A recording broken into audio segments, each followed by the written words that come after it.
एक बूढ़ा भिक्षु आया। बुद्ध ने उस भिक्षु को पूछा, तेरी उम्र क्या है? उस भिक्षु ने कहा 4 वर्ष। वो बूढ़ा था। बुद्ध और उनके आसपास के भिक्षु हैरान हुए। सोचा बुद्ध ने शायद मेरे समझने में हो गई है भूल। पूछा फिर, मेरे मित्र तेरी उम्र क्या है? उस बूढ़े ने कहा, मैंने निवेदन किया 4 वर्ष। बुद्ध ने कहा, बड़ी हैरानी में डाल दिया तुमने।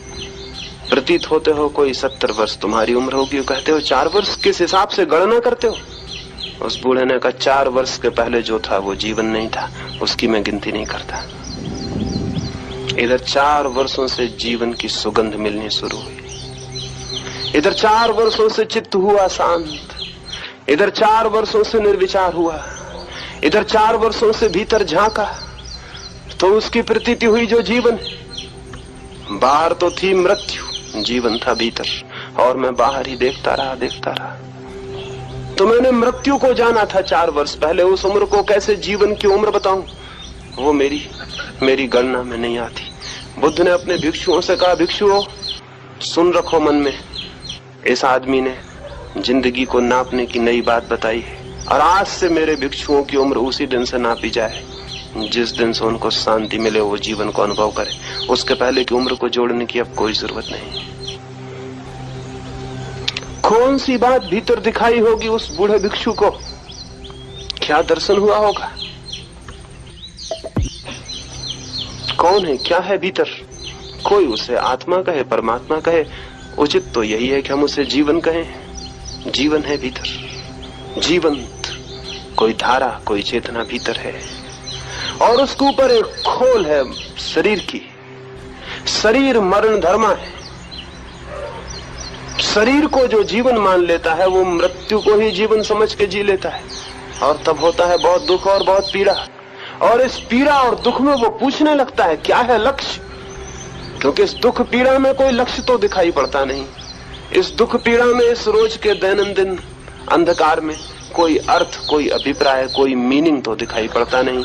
तो मन में प्रश्न उठने लगता है, क्या है इस जीवन का अर्थ? ठीक है पूछने वाला, लेकिन उसको निवेदन कर दें, पहली बात ये जीवन ही नहीं है जिसका वो अर्थ पूछ रहा है। रह गया दूसरा जीवन, उसे हम जानते नहीं हैं, क्योंकि जो उसे जान लेता है वो अर्थ नहीं पूछता, क्योंकि उसे पा लेना ही उसका अर्थ है। वो स्वयं साध्य है, उसके पार फिर पा लेने को कुछ भी नहीं है। उसे पा लेना, उस जीवन को जान लेना, उस जीवन के साथ एक हो जाना, सब कुछ पा लेना है, क्योंकि उसके बाद मन में कोई अभाव नहीं रह जाता, कोई कामना नहीं रह जाती, कोई मांग नहीं रह जाती। मन सब भांति शांत और तृप्त और संतुष्ट हो जाता है।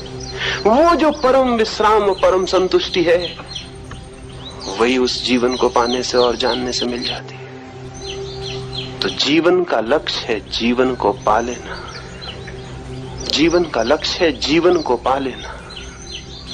हम जीवित नहीं, हम करीब करीब मृत हैं, और हम जो भी करते हैं, जो भी श्रम करते हैं, जो भी मेहनत करते हैं इस जीवन को खड़ा करने की, जो कि झूठा है, जो कि सच्चा नहीं, उस सारी मेहनत और श्रम का सिवाय इसके कोई परिणाम नहीं होता कि हम रोज रोज अपनी ही मेहनत से अपनी ही कब्र के करीब पहुंचते चले जाते हैं। एक गांव के बाहर एक फकीर का झोपड़ा था। कुछ यात्री वहां से आए और उन्होंने उस फकीर से पूछा, गांव का रास्ता किधर है, बस्ती कहाँ है?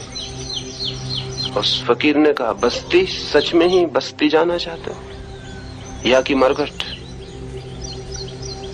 उन लोगों ने कहा, कैसे अजीब आदमी हो, हम कह रहे हैं कि हम बस्ती जाना चाहते हैं, इस बात को पूछने की क्या जरूरत है कि मरघट जाना चाहते हैं? उसने कहा, मैं ठीक से पूछ लूं ताकि ठीक जगह बता सकूं, क्योंकि कई लोग ऐसी भूल में हैं, कई लोग ऐसी भूल में हैं कि वो मरघट को बस्ती समझते हैं, बस्ती को मरघट। इसलिए मैंने पूछा, कहीं तुम भी तो उसी भूल में नहीं हो। उन लोगों ने सोचा हो किसी पागल फकीर से मिलना हो गया है, लेकिन फिर भी कोई और वहां नहीं था, रास्ता उसी से पूछना पड़ा। उसने कहा, बाएं तरफ चले जाओ, और देखो भूल के भी दाएं तरफ मत जाना, दाएं तरफ मरघट, बाएं तरफ बस्ती। वो लोग बाएं तरफ गए। 3 मील चलने के बाद मरघट में पहुंच गए। वो बहुत हैरान और परेशान हुए। उन्होंने कहा पहले शक हुआ था उस आदमी पे, अजीब पागल है, मरघट में पहुंचा दिया, वापस लौटे। बहुत गुस्से में थे वो फकीर, वहां बैठा था। उन्होंने कहा कि तुम पागल मालूम होते हो, हम बस्ती जाना चाहते थे, तुमने मरघट भेज दिया। वो फकीर बोला बहुत दिनों बाद मुझे खुद ये अनुभव हुआ है, जिसको तुम बस्ती कहते हो वो तो रोज उजड़ती, उसमें तो कोई रोज मरता, उसको मैं बस्ती कैसे कहूं। लेकिन जहां तक मरघट का सवाल है, वहां जो लोग बसे हैं वो कभी भी वहां से जाते नहीं, वहीं बसे। तो मैं मरघट को बस्ती कहता हूं और बस्ती को मरघट कहता हूं, क्योंकि वहां तो टिकटें लगी हुई हैं मरने वालों की, एक आज मरेगा, दूसरा कल, परसों तीसरा, रोज वहां कोई मरेगा। तो जहां रोज कोई मरता हो उसको कैसे बस्ती कहूं। मरघट से मैंने आज तक किसी को उजड़ते नहीं देखा, जाते नहीं देखा, मरघट से किसी को मरते नहीं देखा। जो मरघट में बस गया सदा के लिए, हमेशा के लिए, तो उसको मैं बस्ती कहता हूं। शायद ही उनकी समझ में आई हो बात कि वो फकीर क्या कहता था। हो सकता है आपकी समझ में आ जाए कि वो क्या कहता था। बहुत मुश्किल से ये बात समझ में आती, लेकिन ये बात सच है। जिसको हम बस्ती कहते हैं वो क्या है, रोज रोज मरघट में तो बदल जाती है हमारी बस्ती।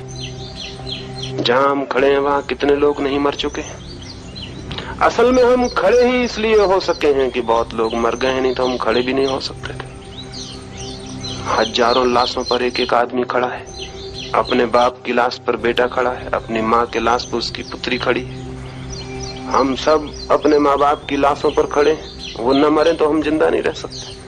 वो मरते हैं, उजड़ते हैं, जगह खाली होती, हम बसते हैं, और हम बस भी नहीं पाते कि हमारे बच्चे बसने को आ जाते हैं और हम विदा हो जाते हैं। ऐसा बदलता हुआ मरघट है जिसको हम बस्ती कहते हैं। और ऐसी ही बदलती और मरती हुई हमारी जिंदगी है जिसको हम जीवन कहते हैं, वो भी जीवन नहीं है।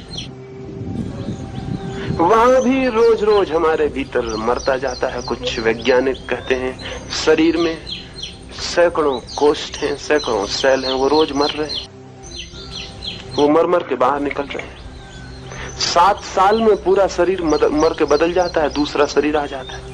7 साल में आपके शरीर में कुछ भी नहीं बचता जो पुराना हो, सब मर जाता है।